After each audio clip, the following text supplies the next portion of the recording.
Pauline Henry of the Chimes created the definitive cover of the U2 song, I Still Haven't Found What I'm Looking For.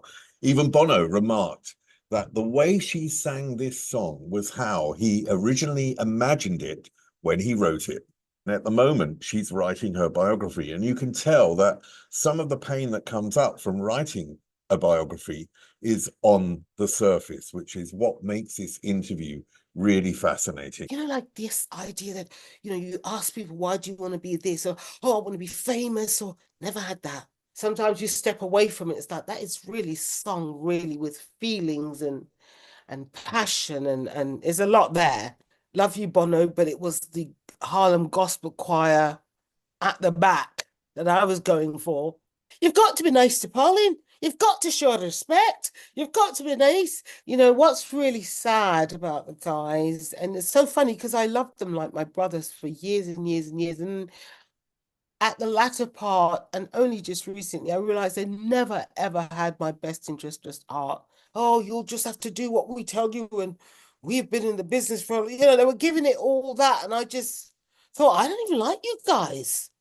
It actually did start because I had the hots for my hairdresser. My nickname is Methane.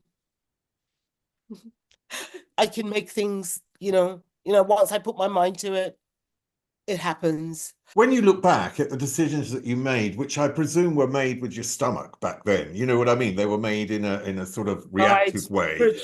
yes. And when you look back at those decisions, knowing law and knowing intellectual property, do you think you would have made the same decisions you made back then? Don't forget to like, join the channel, or take out a membership. Now, the cheapest membership is €199 a month. Now, it's not a lot, but it obviously does help me keep going with this podcast. So please help. It would really help me. Okay, back to Pauline Henry.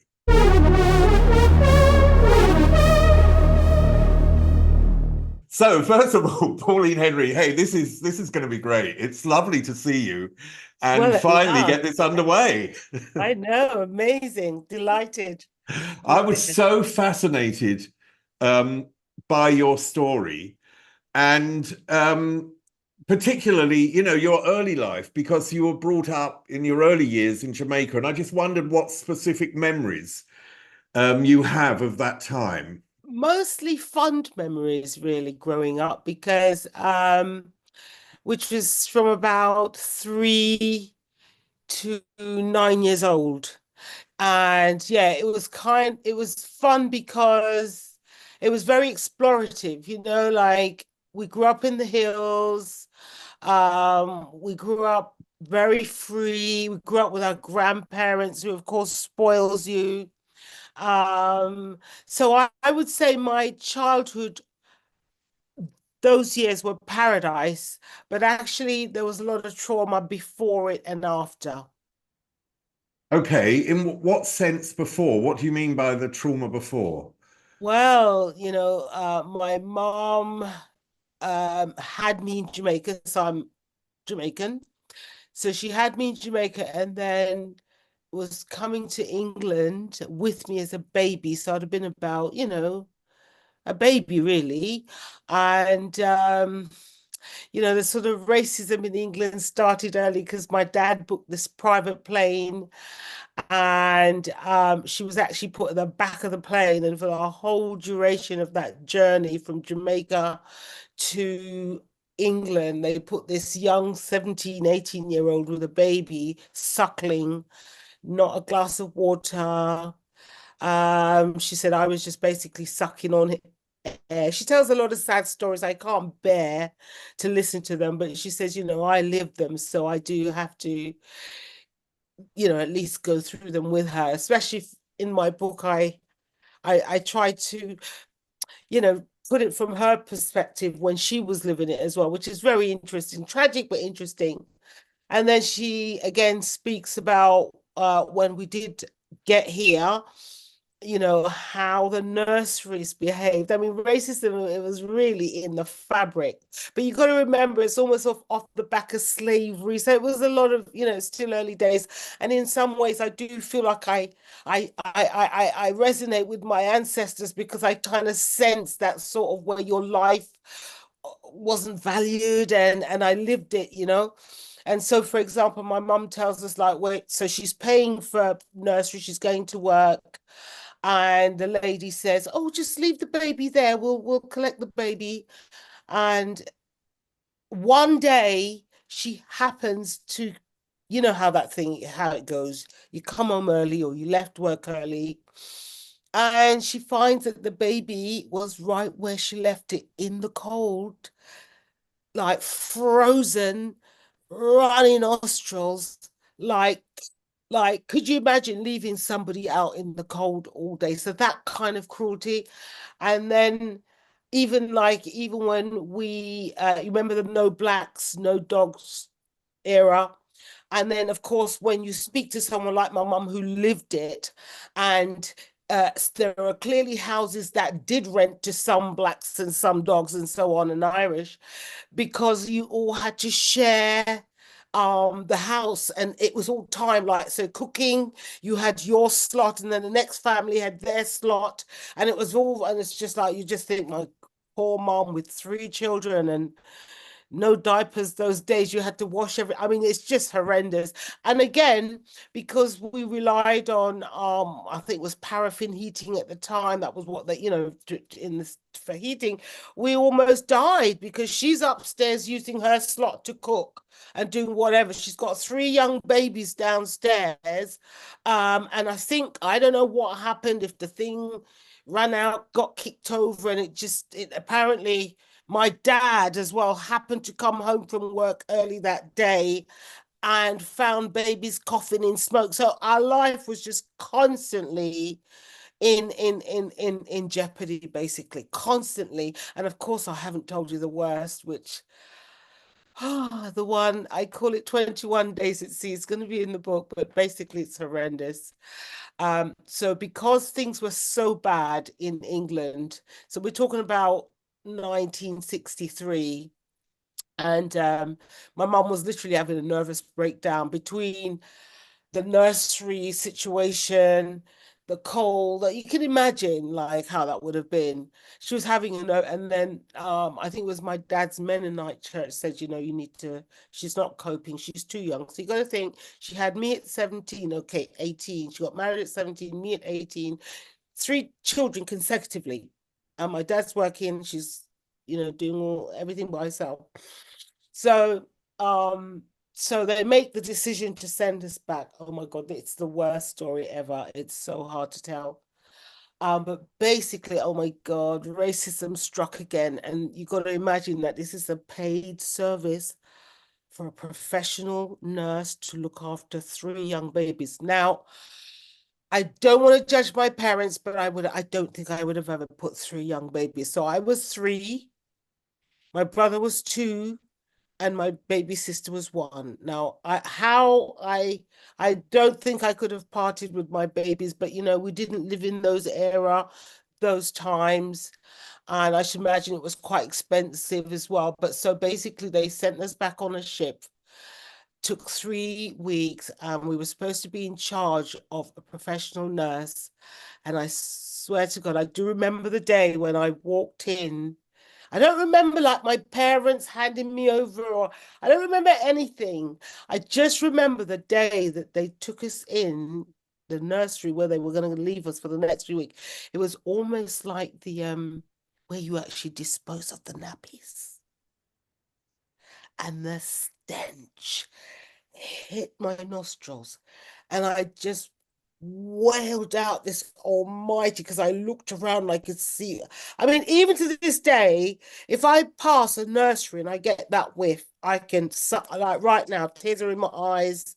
You know, I can remember, that's the only thing I remember, is the wail, because of this environment, which I knew I could see. You know, you've got a 3, this is like a few seconds of memory. I could see the pails full of disposables, the stench. So this was, I have to work it out. This was clearly like the disposal room. And we were three bouncy, when the book's finished, you'll see the pictures before and after. When we got on, we were, my mom clearly took great care of us. And she said as well, the irony was to get us on the ship. We had to pass a stringent health checks. Yeah, there couldn't be a thing wrong with us to put us on the ship. Then they put us on the ship, three healthy babies. They said we crawled off like rats. Literally, another week, I think we'd have died. We're talking, I mean, please don't put this out at breakfast time. We're talking wounds. I have to make it up in my head. I think we were dumped with the disposal among the rats, the vermin. I'm telling you, when we crawled off, we were skin and bones. I remember again being taken to the hospital, and it's just flashes of memory. And then I could hear my grandma, because she picked us up, because things were so bad. She was like, yeah, send the kids, send the kids. And I could hear my grandma talking to the nurse saying, we need to keep her in with it. Well, I'd just come off this shit. I started to cry. Oh my God. Honestly, so much trauma there. So yeah, to be fair, whew, yeah, it's my early years, and I do believe the trauma is in my DNA, because ironically, I do wake up automatically depressed in the mornings. I am not very nice in the mornings. I am very grumpy. I wake up, and as soon as my eyes open, I just feel emburdened, very depressed.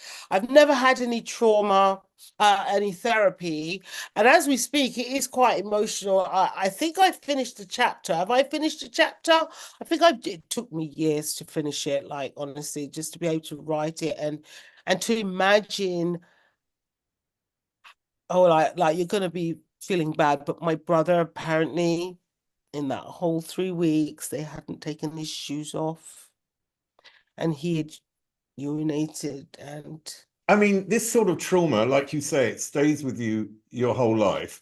And trauma is also, it stays in your body. You know what I mean? It's like there's part in your of you just DNA. retains this trauma. But for you, when you think about this, what do you think of humanity? Because it's Hmm. such an horrendous story. It must really take away your belief in humanity Well, this is sometimes. what I'm saying. You see, those things happened when I wasn't conscious enough to register them. So this is why, on a good day, if you ask me how was your childhood, I can tell you it was paradise, But that started at 3 years old when we got back to Jamaica, but I almost never made it there. So, my conscious years, I grew up with this, thank God, like a repair job to do all that damage. So by the time I came back to England, all of that stuff was already in the back. I hadn't really, heard my mom's stories and her side of his things. And, so, like my memory years, or my formative years, thankfully took place within the love and the confines of my wonderful grandparents. I grew up among cousins, family, love. There's really no concept of racism as such. So I just knew abundance. I knew sunshine. I knew beautiful, sceneries, and where parts of Jamaica where various family lived, with rivers in the back. I mean, Jamaica is a beautiful place. So I'm so, so, so, so, so, so, so, so grateful to have that as a part of my childhood memory. Otherwise, could you imagine being left with What was just the promise that your parents were given, or that all Jamaicans were given by Britain? What was the promise that they were given that made them want to come to Britain? Was it just about work and money? Was there some I sort think of it false really was promise? an economic thing because I remember when my dad like proposed to my mom and asked for her hand in marriage, you know, that was the big sale that he was going to go to England and, everyone, and it still goes on to this day where people, in Jamaica do see England as the land of that promise. Was it gold on the streets? And, don't forget in the what do you call it, colonial era, you know, the Brits would have been seen as grand, like if you didn't understand what was going on, you could, of course, everybody, even to this day, you go to Jamaica, everybody wants to come to Britain, and you're like, no, you don't. You really don't. You live in paradise and you don't even know it, but you can't, I'm sure they're just like the opportunity. But just, there was the fantastic, I call it, if ever there was marketing spiel was the gold on the streets paved, I think, marketing genius, streets paved with gold. And, obviously with Britain as the Great Britain and, so on. And of course, being a part of the colonial uh countries, or not countries, what are colonies, isn't it? The colonial part of the British Empire and so on. Yeah, there was a reverence there. So yeah, they just thought everything would be wonderful, didn't they? I And remember, you mentioned the no blacks, no Irish, no dogs. And I remember seeing that occasionally on pubs, a sign that was there. And I remember this era what of would you think? How did you think of that as well, seeing it? it's weird Are because you are I've you been to, Irish?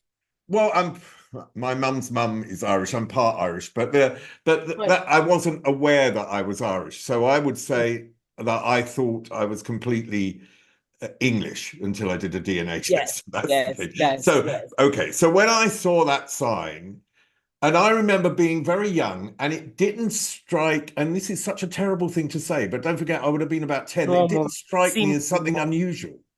No, I And know. and Seems that normal. is horrendous when I know. as an adult in I would never hopefully judge you because it would have seemed normal.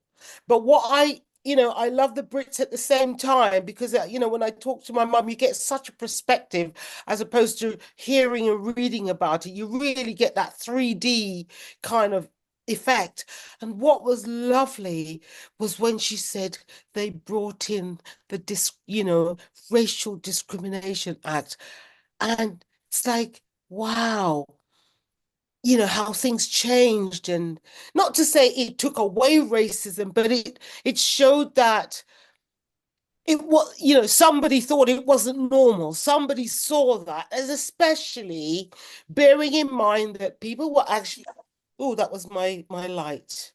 People were actually invited here to rebuild the country. So you got to think the context of which, we were enticed, or my parents' generation, and then to receive this hostility. So somebody somewhere thought it wasn't correct and rightly came up with the Racial Discrimination Act. And I just thought, genius, I you don't want know? to compare two things that aren't like and like, but just as a gay man growing up gay in an era Oh, yeah, where you similar. were almost considered a serial killer in That's like right. That's right. as a gay, It's as something a you gay really kid. can't help. I I can't can help my skin.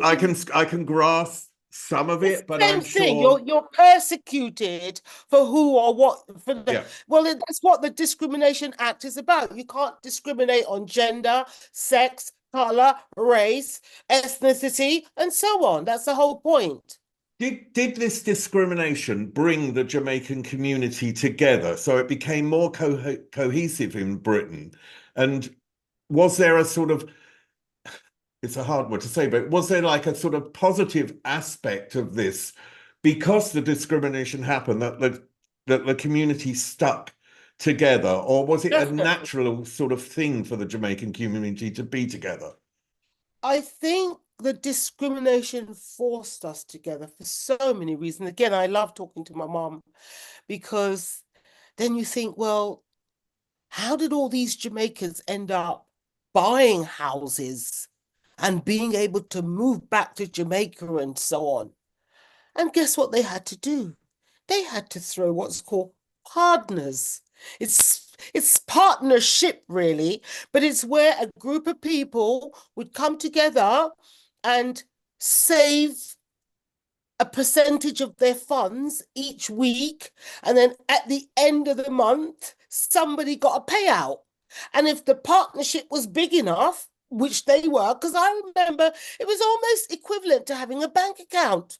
Even I am sure joined such groups. It was just common thing within the community. So it was one lovely thing that existed. And that's how they were able to buy their way out of this not being able to own property. It kind of worked for us in the end because it forced. So all Jamaicans in the end had big houses. My dad had two, you know, like he did very well in the end. So yes, so that brought the community together. The other thing was nice was the parties as well, and they were generally reggae parties. And and I remember now, and I think how it would be considered illegal to dance the way we used to dance. But as I'm looking, I can see this beautiful wallpaper at the back. Beautiful. That would have been rubbed out. But I mean, it was literally dry sex. I mean, but the intimacy, when I think about it, now you see a girl across the room like, what do you do these days? Do you even saunter over? What do you do? Back then, what you did was you worked your way up. You didn't go straight across the room.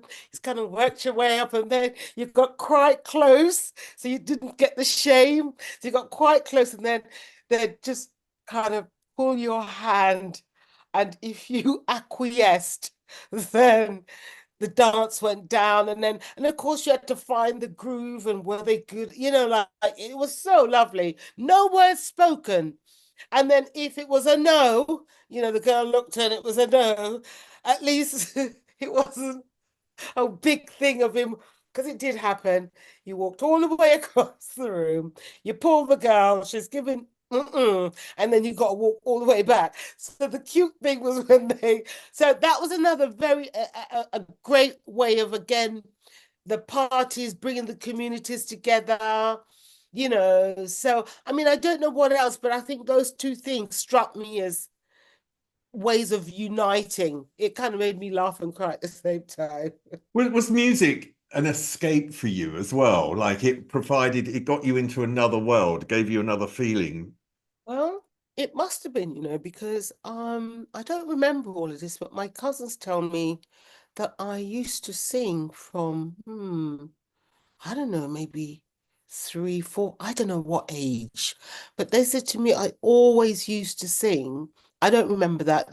One of them actually remember a song that I made up. I'm trying to think who, but then the next time I remember that singing was an escape was when I did come back to England, and I used to help my mum in the kitchen. So when my mum was cooking stuff, and I'd be singing along, and she'd say to me, how do you know those songs from the radio?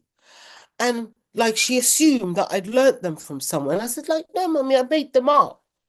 So I must have been some kind of la la land of, but it wasn't until much, much later, I think 23, before I discovered that I wanted to do this singing thing, because no one in my family, I struggled with, I now have a name for the book, but I did struggle with it because I didn't know whether to call it desert flower, which is what I feel like.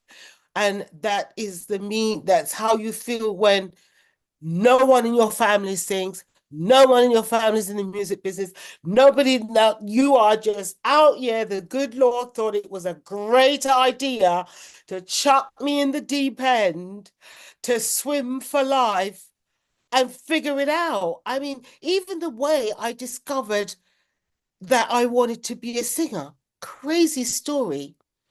So at the time, I had a German mixed race boyfriend. He was an artist, and we had planned to go away to Spain together on holiday. And just this was going to be our first. I was about 19 or something like that. And just as we were supposed to go, he tells me that I've got this art exhibition and I can't go. And I was like, well, that's your problem. I'm going. And I go and meet this Scottish guy, very handsome Scottish guy, that was dating someone called Pauline. Do you know Pauline Black or Paul? But she used to do interview. You know her.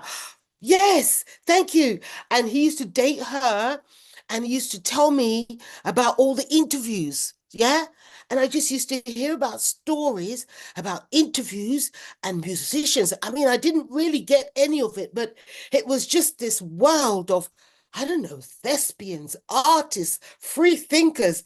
And Pauline herself was quite a revolutionary, quite of interview style. I'd love to do some research because I was like, is this a figment of my imagination? No one's there. But anyway, so 2 weeks, every day we'd meet on the beach and he'd tell me about these interviews that Pauline would do with these artists, their answers there.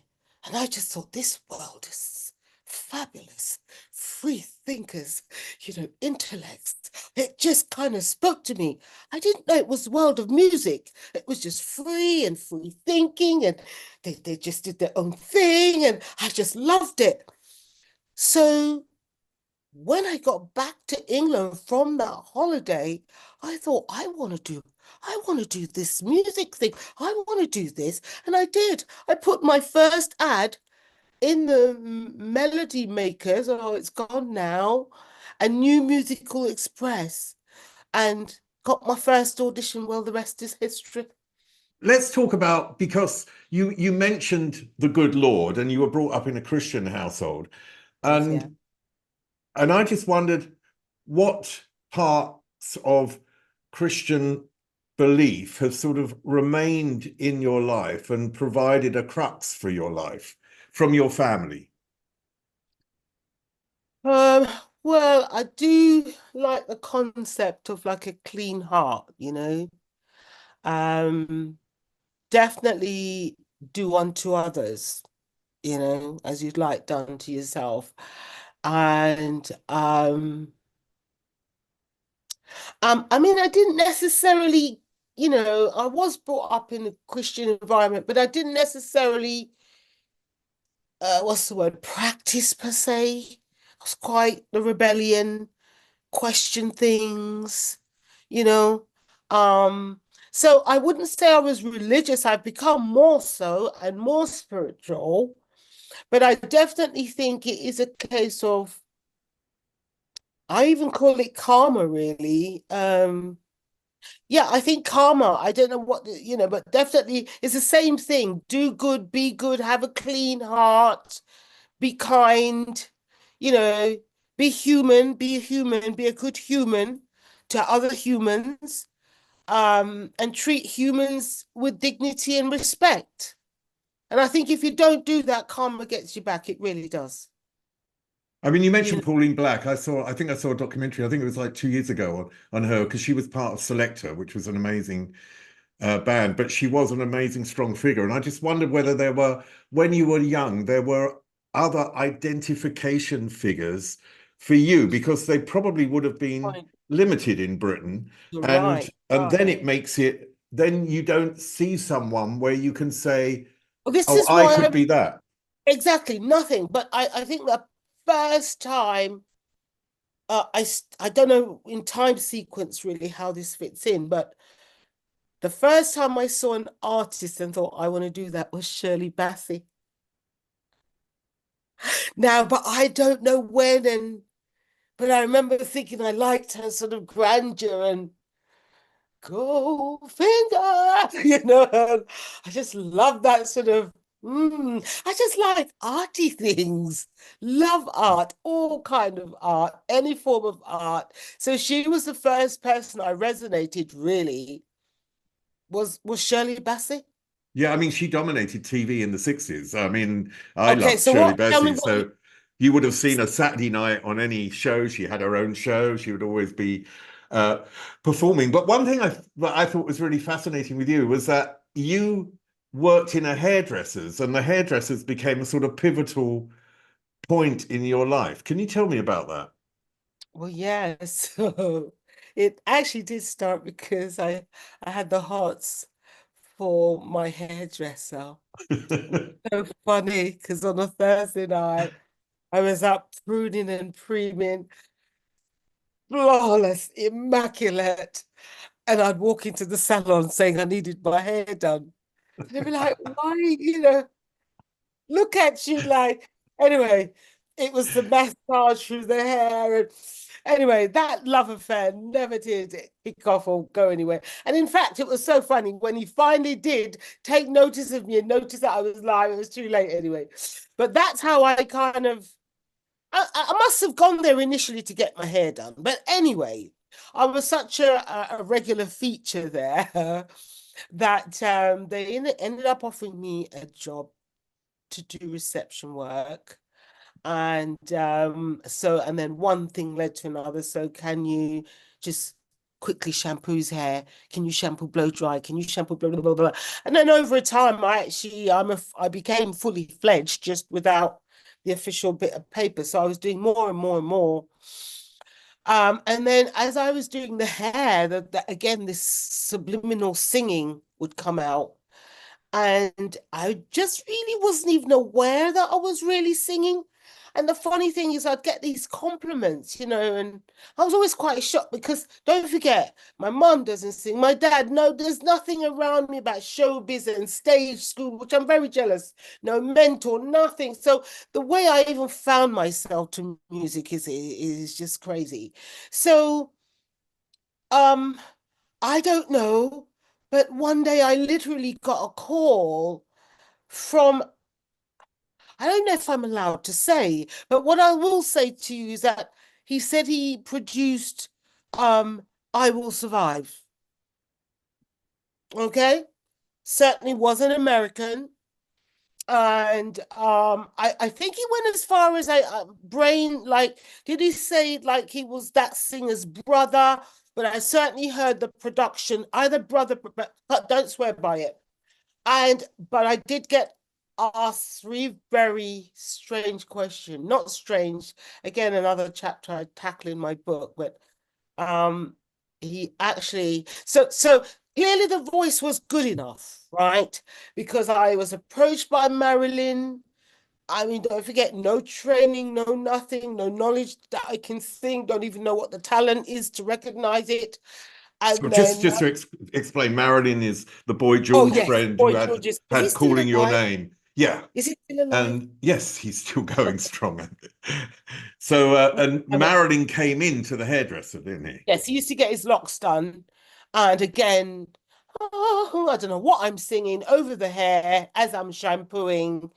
And he did invite me to the studio. So when I got clearly, I must have had an interesting enough voice for Marilyn to invite me to sing on his album, for this lovely lady to say to me, you're in the wrong business. She looked up to me earnestly and said, you do realize you're in the wrong. And you hear those little subliminal things. I think that by the time I went on the holiday and I met the guy, that it all came together, and I thought, well, maybe I should do it. But anyway, and then so when I got this call from this big name from America, somebody must have said, there's this girl in the salon named Pauline, and she's got a lovely voice. And this was coming from the States, but he asked me three questions. He says, are you light-skinned? To which I said no. And he said, uh, do you have pretty long hair? To which I said no. And I think that was it. That was the conversation. So what was he So, getting at? well, I think the topic is colorism, is what I'm getting at. And basically that is racism, but within the Black community, colorism, where yes, the colonial past has left its impression, and therefore lighter is preferred. And so this is kind of invert racism. So if you look at the American charts and you worked at MTV, you would see that most of the Black artists were actually mixed race, especially the females. And Beyonce's dad, because I did a little bit of research on it, I do a bit in my book as well about that chapter. And Beyonce's dad says, actually, unless you're mixed, light-skinned, Rihanna and so on, you don't get in the top 40. I think with the exception of Mary J. Blige, but if you think it through, there's not much. So that's where another form of ism that we've got to be dealing with again. And so basically, had I said, yes, I'm light-skinned or mixed with pretty long hair, for any doubt, this is not all mine, right? Then my life would have changed significantly. You see how the privilege would have opened up had that happened. So the hair salon was pivotal in that, A, it allowed me to discover my art through other artists. So other artists recognized the art in me, which then brought it out in me. So because the salon owner, lovely lady, she hated it. She hated me singing. She'd scream and go, shut up. She couldn't stand it. It was just too much. I was constantly singing. It's annoying. It must be annoying. But the clients loved it. People pay a lot to hear Pauline Henry sing. Hello, exactly. I get to pull a leg about it. Yeah. Didn't you go to an audition where you were called crap? Where someone's first time. So when I came back and thought, yes, that's it, I'm a singer now. Yeah, I did. Clearly, I didn't know, I mean, even the thought of turning up to a guy's house now, I just wouldn't do it. I wouldn't do it. But yes, I turned up to this man's house because looking for a singer, and I turned up. It was kind of it was his house, but it wasn't like a front room. Well, yes, it was his house. It wasn't like a studio, And I turned up, and he literally was not that impressed. And he did say you were crap, but I didn't allow it to. That didn't faze me. I've got quite a tough skin because I think I'd lined up quite a few, because once you put them in these papers, they run for like a week or two. And so, yeah, I think I had another one the next day, and he thought I was brilliant. And then thereafter, it just got better and better. I mean, the funny thing is I'd turn up to bands that were looking for backing singers. And as soon as they heard my voice, bye-bye, lead singer. It was so funny. So my growth, was very quick. It was very quick, actually. And I just never got it because, like, even when I was in America, and I'd literally, someone would go, oh my God, do you know someone wanted to marry me in the States? I had about 4 big Italian managers that wanted to marry me. I mean, I was fly, I was a bit fly too, do something to it, yeah, I definitely had my flair, my way about me, my sense. Oh, sorry about the light again. My sense of myself and my artisticness, and I also, recognized it in others. And even when I was doing hairdressing, um, I I love the arty ones. And so I became even great friends with Leee John. In fact, he's going to be joining me at my live event in October because he did some BVs for my song. But I met him at that salon. And these creative artists are very, very fussy. Nobody's got time for them. Like, I loved it. And this is how I got all, oh, for Pauline, you Pauline. Yeah, all the arty ones. I loved it. How many times do you want to change it? Because, so, just everyone's individual. And this is what attracted to me about that. Is thespian the right word? I don't know, but the arty world, was their individuality and their uniqueness and their creativity and the difference and the expressiveness. So when they was like, no, I wanted this way, more hair, you used to say, more hair. I got it, it's like, more hair, baby, come on, let's do it. Yeah. When you talk, it's really amazing because you clearly had enormous drive as well. There was something really pushing Oh, yeah. you. Oh, yeah. And when you talk about the very early years and this awful experience, and I just wonder whether the drive actually came because of that. Do you know, like whenever I've done research on any artist, there's some event in the childhood which seems to have triggered them I to become successful. Yeah, interesting. No, to be honest, I think I was born with it. And I'm going to say this. I don't know if you're really into astrology, are you? Well, I read my star sign, whether I'm into it or What's not. your But star if sign? it's Capricorn, if it's good, Okay. I believe it. Well, I did become, you know, interested in astrology, and it really is crazy, but it started because my mom and dad weren't compatible. Now, see, I didn't even know that word then. I just remembered like they didn't really get on. And then, of course, the Aquarian in me somehow found out what their star signs was. And funny enough, they were Virgo and Libra. And one of the rules about astrology is they say that if you're next door to each other, and fun. So from that first nugget, I started to become interested in star signs. And my dad's a Virgo, and he's got all the balls and all the drive, and I'm a chip off the old block. Yeah. And my dad, so once you know about the Virgos and the signs, the Virgos, okay, quickly, right? They're the only internal generators. Everybody else takes inspiration from outwards, but the Virgos are their own internals. So Beyonce, Michael Jackson, like these genius kind of, yeah, I mean, they're just great.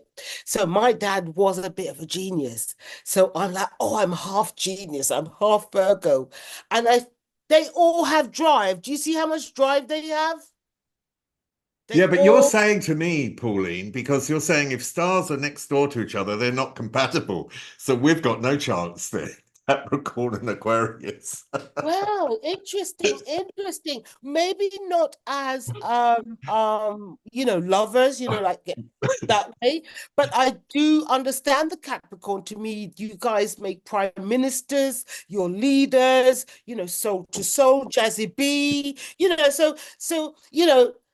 yeah. So some signs you can respect and understand. And of course, I respect leaders. I like the Capricorn, strong leaders and stuff like that. So, yeah, it's just whether you can share the same space. And also, once you start breaking it down, it is just a personality thing at the end of the day. But you can look for certain traits in certain things. So, I don't want to generalize too much, but there are definite traits that you can pinpoint in certain star signs. So the drive, really, I was born with it.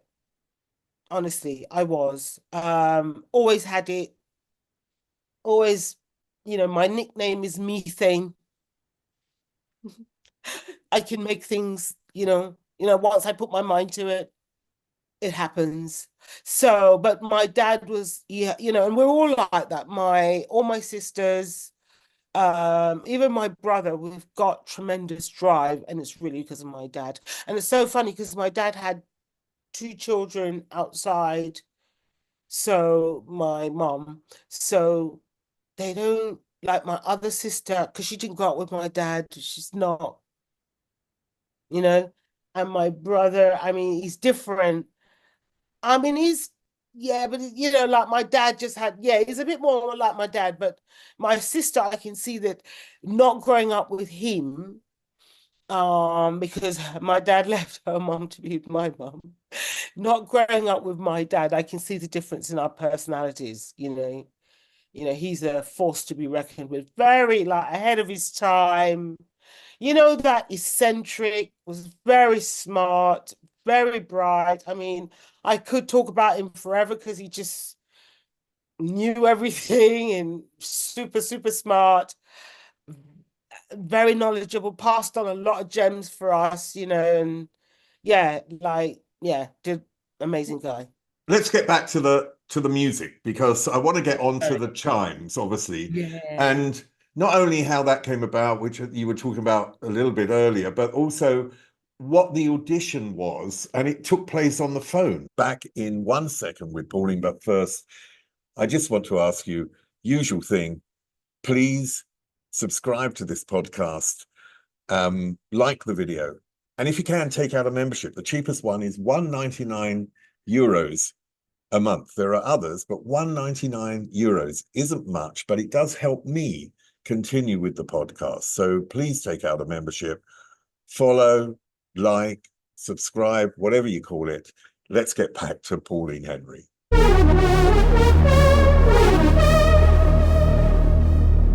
Yeah, so the backstory is our lovely manager, now deceased, Walter Morris. He was actually flying up. By the way, he was the richest, third richest man in Scotland. So he was flying up singers from London to Edinburgh. And I think in this industry, you'll find a lot of people say they can do stuff, but they couldn't. So they'd get all the way up there. And of course, the singers weren't great. So this was getting quite expensive. So by the time they got to me, um, it was a case of like, first of all, you got to prove yourself before we're booking any more flights. That's literally how that came about. Yeah. I think they'd So, flown quite a few girls up before, quite a few. okay, so To you got a phone realize, call, and yes. do they say to you, just sing something for us, or did they have a specific song? Or No, don't recall. I think it was Mike James who called me. Don't recall how it went, but I just remember like, can you sing something down the phone kind of thing. And I did, and I do believe it was Ain't Nobody, Shaka Khan. And on that rendition, they did book that ticket. oh well, Booked so it you that, go up to Scotland, and you yeah. just mentioned Mike and James. That's Mike Peden and James Locke, and so you meet them. What was your first impression of them? Okay. Oh, it was a bit of a horror story because James has this old, I think it's still alive, bless her, Betsy Jeep. So he turns up in this rickety old army. Oh, I'm like, oh my, you know, can you imagine London girl with heels and extensions and looking around, seeing this country boy. It's like, oh, honestly, so it didn't start off well. And again, very adventurous because there I was in the middle of nowhere. And anyway, so I met the guys and we went out for something and they played me some music and I liked the music. We went out for something to eat, but you know, um, but by the end of the meeting, I remember I didn't take a liking to them because I stormed out the meeting. I kind of did a real thank you, gentlemen, this kind of thing. I'll be bidding you farewell because they were saying things like, oh, you'll just have to do what we tell you. And we've been in the business for, you know, they were giving it all that. And I just thought, I don't even like you guys. So So I'm not, they saw you as like a hired singer, well, and that's what they were you, looking for. They okay. weren't just looking for a singer. That's exactly it. Because at the time, yes, it was like, well, we'll write all the songs and you'll just sing. And it was, you know, the naivety of just as you can imagine, as if you were auditioning a 20-year-old or a how old was I? I wasn't that young, you know. Now I was about 24, but didn't really have much experience.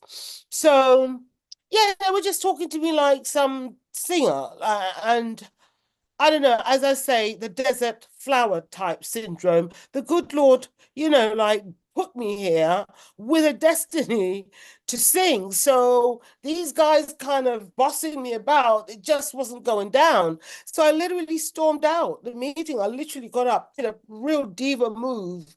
And it was almost like, gentlemen, I'm out. I'm out of here. And forgot my portfolio, and that's why there's a history about the chimes there, because I forgot my portfolio. And that was so funny because when I went to James's room, which was the studio, I could see all these girls' photos on honestly, it was a horror story. And I refused to, put my portrait among this. And I just thought all these girls, I didn't even want to leave a thing. Honestly, I was proper like, oh, over it. So it was just so funny that there is a history called the Chimes, but it kind of ended literally how it started. Yeah, they've kind of just disappeared off the scenes now, and I'm the one carrying the Chimes banner, really. So, okay, so first of all, then you have this, you don't get on, you meet them, they want you to be just the singer. You clearly see yourself differently as a sort of equal Well, destined to contributor. be more. Even more. Yeah, exactly. Okay. So how did it get back together? What happened in between that got you Got the back together? portfolio, so I had to go back and get it. Well, um, James, later years, you'd say to me, everywhere you go, you know somebody. And it is true, because as it goes, I did know someone in Edinburgh, and I went and stayed with my friend in Edinburgh, okay, with the view of going back the next day to get my portfolio. Well, they knew I obviously had to come back and get my portfolio. So when I turned up, the lovely Walter, who was managing the manager at the time, was there, and so sweet. And he was like, Pauline, they think you're a great singer, but they said you don't get on. And I'm like, no, we don't. And and he's like, James and Mike, you've got to be nice to Pauline. You've got to show respect. You've got to be nice. So he's such a sweet, and he charmed me. And then I would stay with Walter in Glasgow. So he became like my surrogate dad. And he was very nice. And he made it, it was insufferable because the guys were so arrogant. They thought they were God. And because I was relatively, we've been in the business, and they drum it in me every day. And we know what we're talking about, and we're going to get a record deal, and we're going to get, and I never get a record deal. So you got to imagine, from the time I started my first audition, so about 4 years ago, and every band I joined, we're going to get a record deal. We're going to get a record deal. So by the time they were like, oh, for God's sake, not you at all. Like, I mean, that was always the objective, was to get a record deal. But you'd heard it so often that it just became like, so that and we're going to get a record. And sure enough, they did. But okay, I want to know how you felt when they sort of, because that you were like, they saw you as just the singer. Okay, so they see you as not that important, but we need the voice. You know what I mean? Disposable. And I Great just, boy. yeah. So how did that make you feel when they sort of, in a sense, tried to show you that the singer isn't important?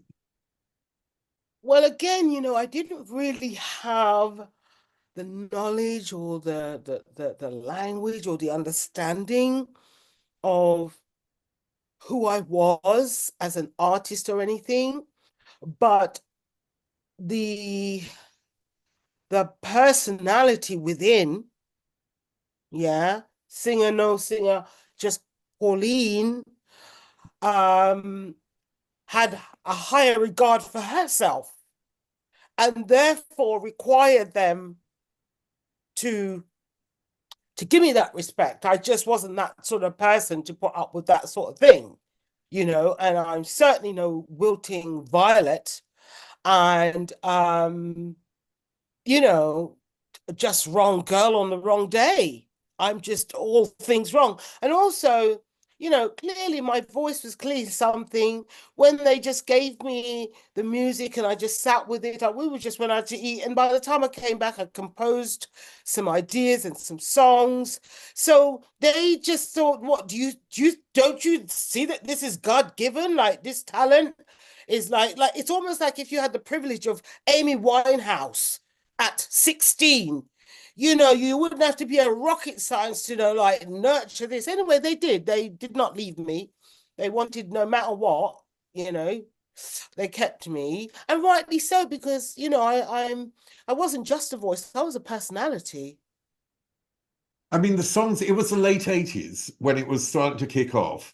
And I think it was like One, Two, Three, and then Heaven were the songs that sort of kicked off the whole process. And then, of course, came I Still Haven't Found the Oh, U2 song. that was But on me it was too. an afterthought, wasn't it? It wasn't actually something that was Yeah. really planned. Well, So tell again, me, when I say I really shaped and, I have my own divine calling within, that was something I was singing to. Because again, I like to practice and keep my voice oiled. Excuse me. And I remember hearing U2. I still haven't found what I'm looking for. But I have to say honestly, love you, Bono, but it was the Harlem Gospel Choir at the back that I was going for. And so, but so this, I'm always practicing to something. So this was it. And so while I'm in Scotland, they hear me practicing to this. And so when we started promoting the first single, which was One, Two, Three, and the first TV appearance was a Scottish television, and they said, you know, as well as do the single, could you show us another side of yourself and do a cover? And that's when Mike said, Pauline, what's that song you were singing again? And I said, oh, I still haven't found, and as I say, and we did it. And what was interesting is after we did it, Lincoln, and I was like, you know what? It's a good idea to have a cover on the album, It's a good idea to have a cover on the album.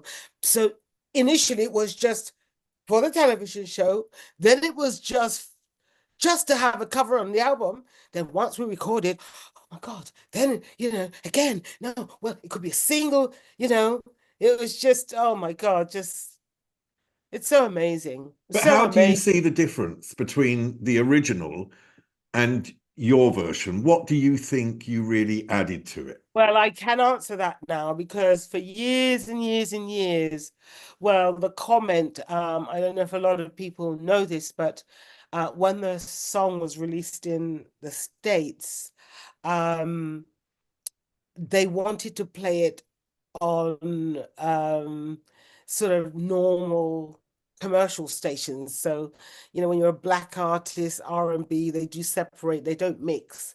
So in order to cross over, Sony or CBS at the time thought, well, let's get a comment from Bono, see if Bono's all right with it. The purist.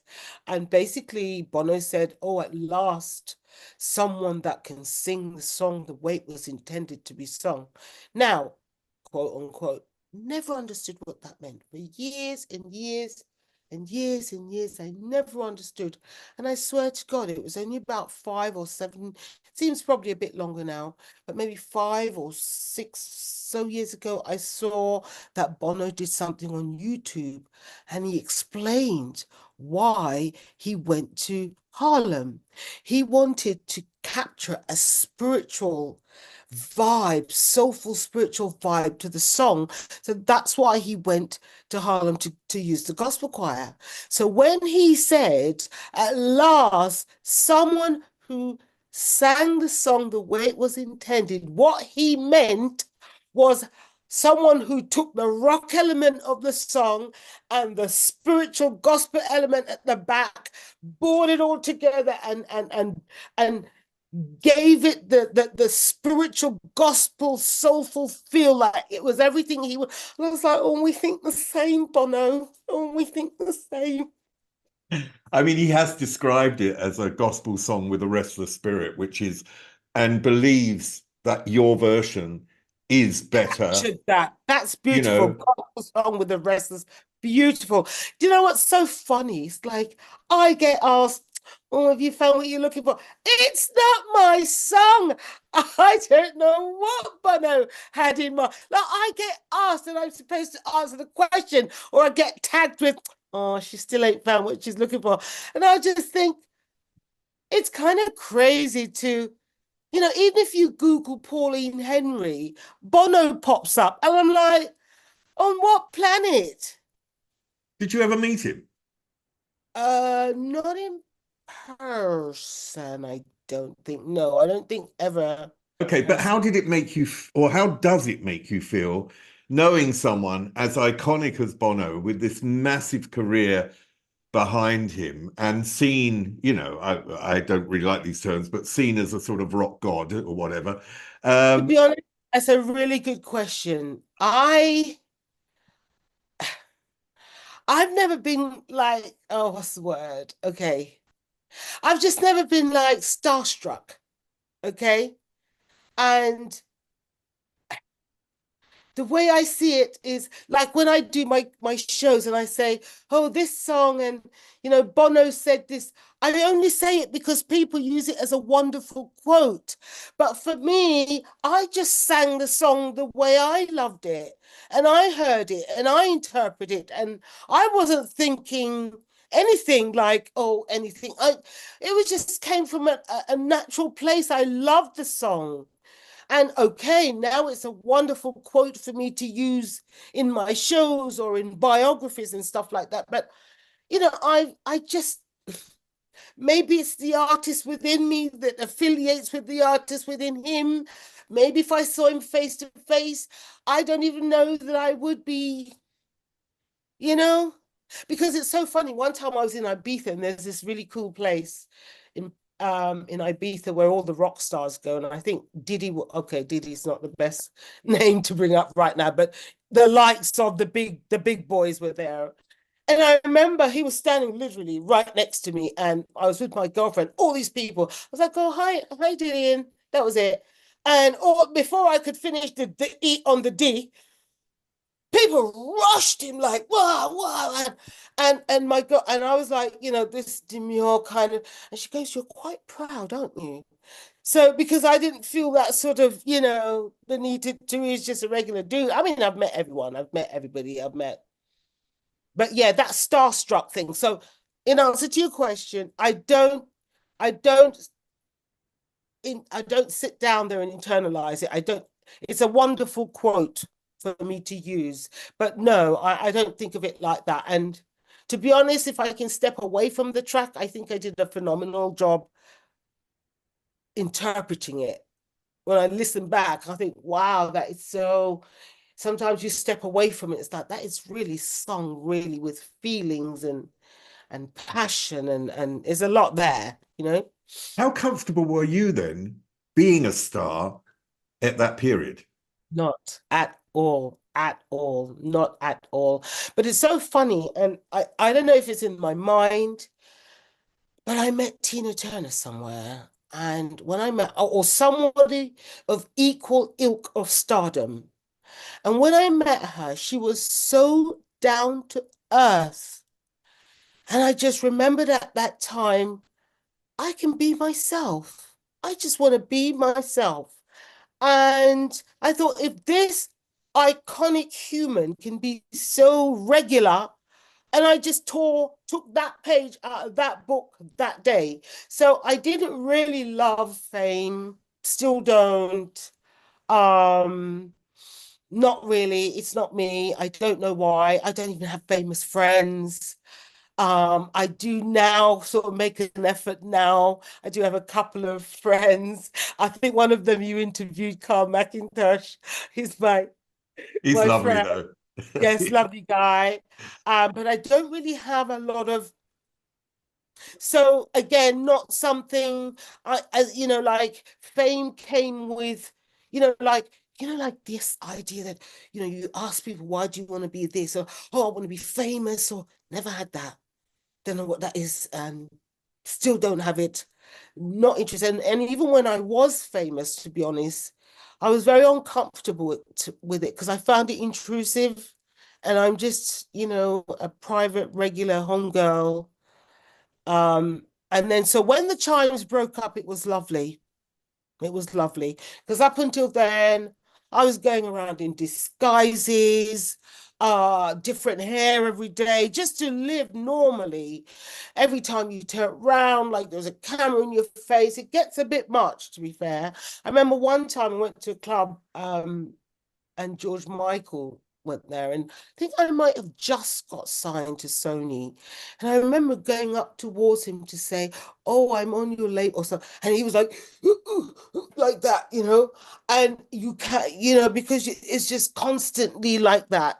So I did, by the time fame did hit me, it did get like that, like, so when the Chimes broke up, it was great. I was just able to go back to normality and come back down to earth. So I just yeah. wanted to ask one more question about I still haven't found what I'm looking for, because you made that song so different and so beautiful with such a distinctive, unique voice. And I just wonder whether other singers would come up to you and say, my God, I love what you have done. Yeah, yes. To be honest with you,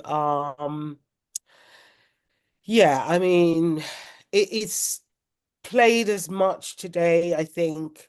In fact, I looked at the Spotify stats and it was something like over 2 million something per day or something, like hugely popular.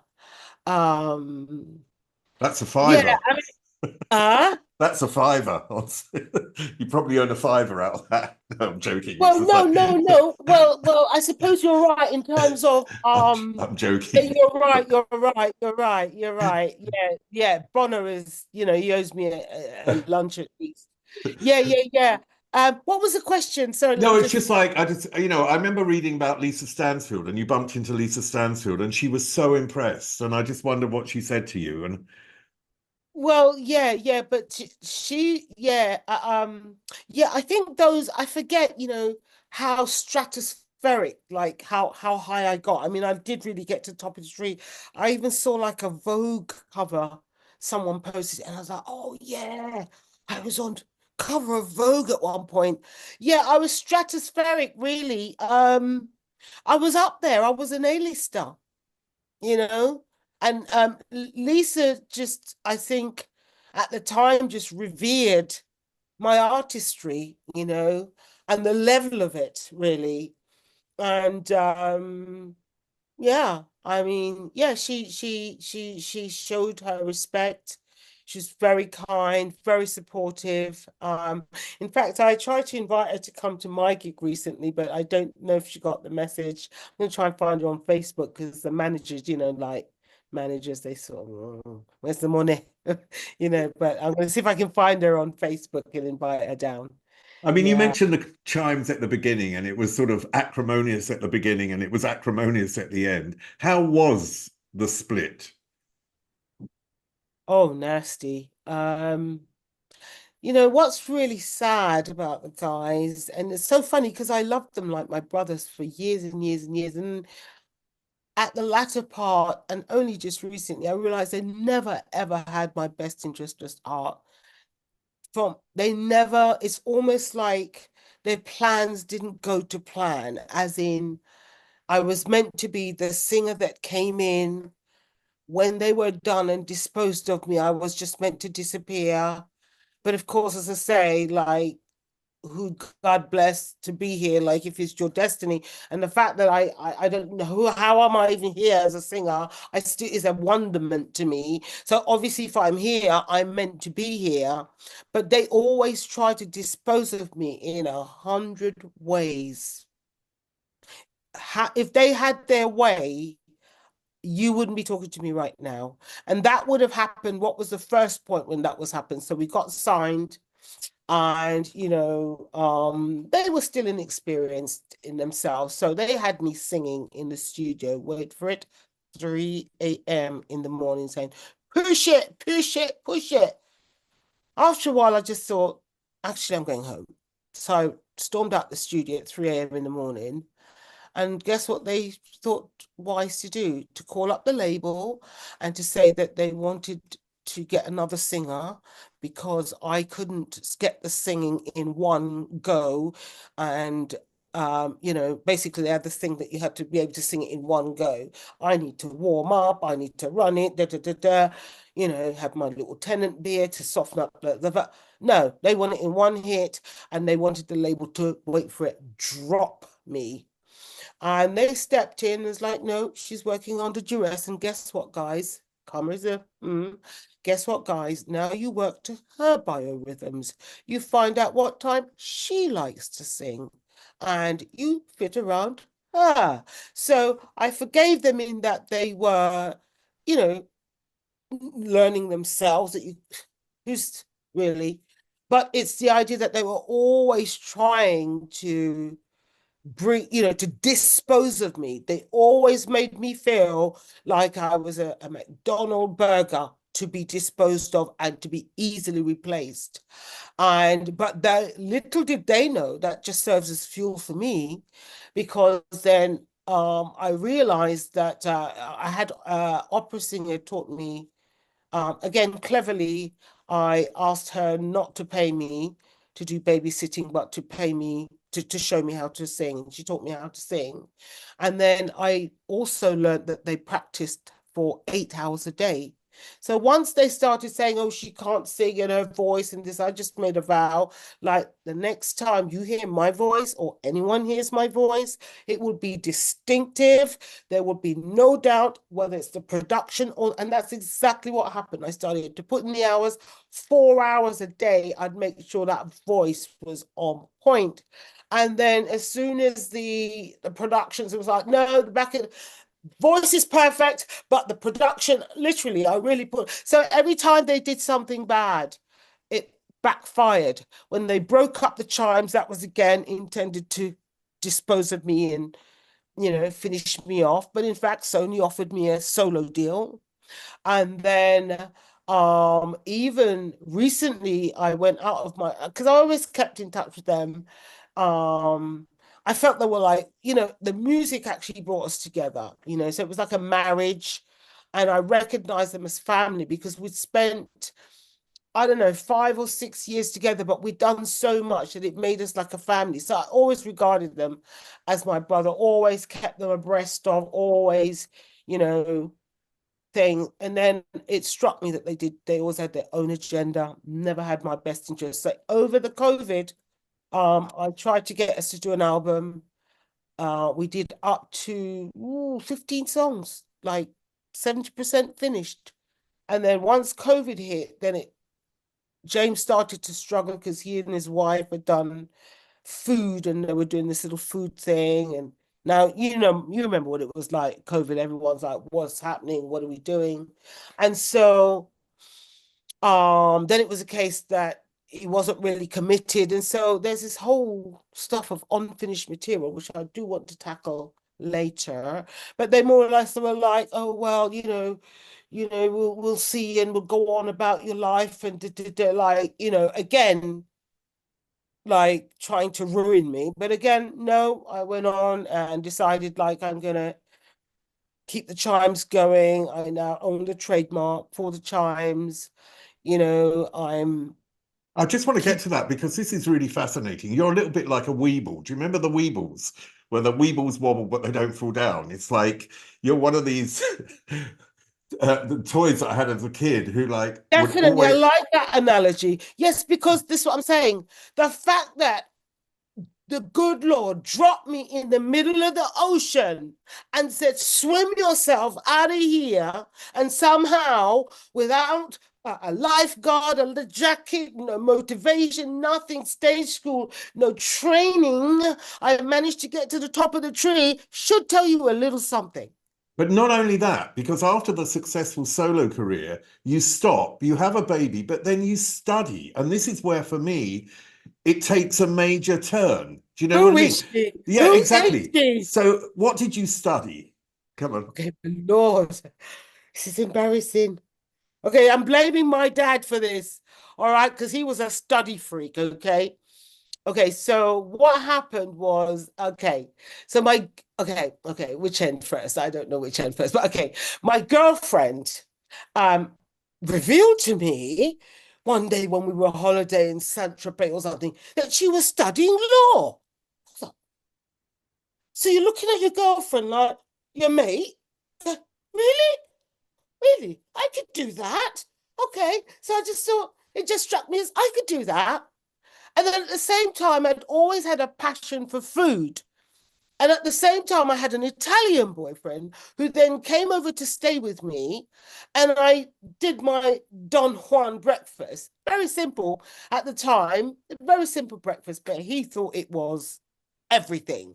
So then I thought, okay, well, maybe I could do chefing because it was a time that I'd left the music industry. Now I was a mom and, kind of needing things to do with my time, stay at home mom. And so I thought, right, well, I don't want to do music anymore, to be honest with you. And I thought, well, I need to do something. So, I decided it was going to be one or the other. It's either going to be, I was going to become a chef or a lawyer. So I think I decided on the chef bit first because I think the boyfriend came and complimented the breakfast. And then when I went on holiday, the girlfriend and the lawyer thing kind of slapped me. And I was like, oh, that's interesting as well. So I was like, which one to do? Which one? And I thought, do them both. So I surely did. Which one did I start first? I don't know.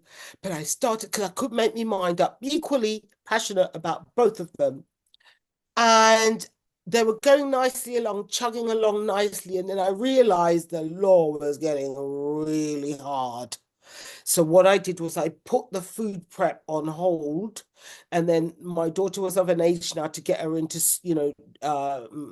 nursery, not the nursery, the next level up when they go half a day. And so I thought, well, let me put that on hold so I can finish the law. So that's what I did. I finished the law. And then when I finished the law, I went back to finish chefing. And then in the same time, I was doing grade 1 Spanish. And at the same time, because the boyfriend was Italian, I was also learning Italian. That's my dad. He had this thing about evening class. He went to evening classes for everything. He knew the dictionary inside out. He spoke in 3 syllabuses. Like that was my dad. And so he ingrained in us this idea of studying. We all, like all of us got my brother was the one that got the education, but we were girls and we were going to meet rich fellas. That was my dad's thinking at the time. So he didn't really focus on us. So we all got our degrees and masters later in life, you know. So, but then I just went study mad because I'm very ambitious. Like there's so many things I still want to do. But You what I know, love about this is because there you go off, you go and study for a law degree, and then you come back to music. And I just wondered how that law degree, considering what happened to you in the past, has helped you a second time it around. was Has it given you wonderful. a sort of different perspective? Well, this was another divine intervention because when I was doing law and then you got a master, you got a major, and they say, well, family, criminal, whatever. And I thought, well, I want something that translated internationally because I love to travel.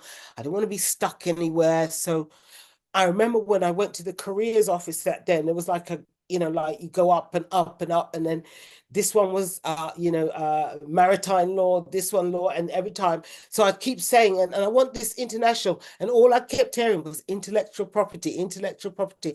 Little did I know that intellectual property was to lead me right back to music, but through a different channel. I mean, that is divinely sexy or what? Because then once I start, because I only studied intellectual property law because I thought, well, I like the sound of it because I could be working in the Bahamas. Who knows? I just wanted that freedom to work anywhere. And this was the only topic that gave me that freedom. Didn't really know anything about what the hell that was, only to start doing then a copyright. That's about my industry that I knew nothing about. Like, how are we in this industry and don't know anything about this, that, copyright? I was like, this is fascinating. So this is like the back door of music, or the music business that I was not privy to understanding, knowing anything. It's like my world, my life it's amazing. How? Like, of all the law to do. So yes, I found it immensely. I was practicing to be a IP barrister, and I did, I suppose what you call it, midlife crisis hit when my marriage, my whole family broke down, separated, like everything went pear-shaped. And at that point, I had to make a decision about the stay-at-home mom now. I think I was, I couldn't, yes, because now to go on to be a barrister, you needed, like, I don't know, at the time it was about 15K. So it meant I'd have to take this loan, and then you'd have to work to pay, and then it was like the decision between a mum and this. So I could still finish the barrister training if I so choose, and pay for the course, which has probably got up to 20 now. But the training was brilliant and still serves me to this day. So Because I'm working in music. when you look back at the decisions that you made, which I presume were made with your stomach back then, you know what I mean? They were made in a sort of Right. reactive way. Yes. And when you look back at those decisions, knowing law and knowing intellectual property, do you think you would have made the same decisions you made back then? Wow, no. No, no, no, no. Because even like you took me right back to my lawyer's office, the Chimes lawyer's office, John Kennedy, back in the day. So, for example, there I was, took myself to Scotland to two relative guys, strangers, um, by legal speaking, joint authored a whole album's worth of work without any discussion about shares. Don't forget, all you've got these guys about you just do what we tell, and we just da, da, da, da. Meanwhile, I'm coming up with songs, ideas, lyrics, da, da, da, shaping this whole project. And at no point is there any business speak about anything. And and then it all comes to a head. And I tell you, when I say I'm divinely here, I mean I'm divinely here, right? Do you know, in my entire, from the point of deciding I wanted to be in the music business to the point of meeting Mike and James and making that album, the only thing I learned from one girl was make sure you get in on the writing. That's all I knew. Get in on the publishing, because it's almost that I didn't even know that's where you made the money, but I just knew that you had to get in on the writing. So when we were in John Kennedy's office and Mike and James had proposed that we were discussing publishing, and they had proposed that they get the lion's share. Well, again, whatever is within the peas, I like to say, whatever was within me knew that was my time to fight. Trust me, in that office, I took on James, Mike, and the lawyer to prove that I'd contributed evenly to those songs. John, being a lawyer, heard my arguments. He heard whatever I said made sense to him as a lawyer, that proved to him that I was a joint author in every sense of the word. And what he said was, after he'd heard enough, he said, you know what, guys, why don't we just put equal share, and then if anything changes, you come back to me. Well, that's how I eat today, because I fought my corner, and I knew that I was an equal contributor. And yes, they were the producers, but that's a whole different story. Production share, which they then went on to do and get a separate thing for, but they just didn't want to recognize me as an equal partner. But it's thanks to me today that the Chimes are still going. So So Pauline Henry today is the Chimes, Pauline Henry solo, out singing. And where are you emotionally in your life after all that has happened and all that we've talked about? Where do you feel you are in your life today? Oh, well, that's a beautiful question. I would say that I have found what I'm looking for. I've got a wonderful man in my life. Um, and my daughter is healthy and beautiful, and and I could be a little bit richer, like that's about it. But because money does not equate to happiness, I'm healthy. I mean, those are my things. My thing is health, which is your wealth. And if you're lucky enough to find love, and I'm very lucky that my love has nothing to do with the industry. I didn't want anybody in the business. When I come home, take the wig off and the lashes, just as I told you, fame is not my thing. And also because I've been to the top of the tree, I know that people are not necessarily happy there. Yeah. So I'm really lucky that I've seen everything and you know, I don't want much. I just need my health, my love, and a loving, positive people around me, which I have.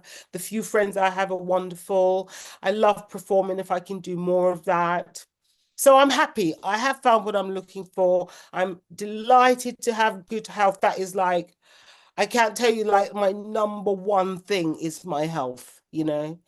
And, I've still got a youthful enthusiasm for music. I look after myself. So yeah, I just have more things to do. I've got to finish the book.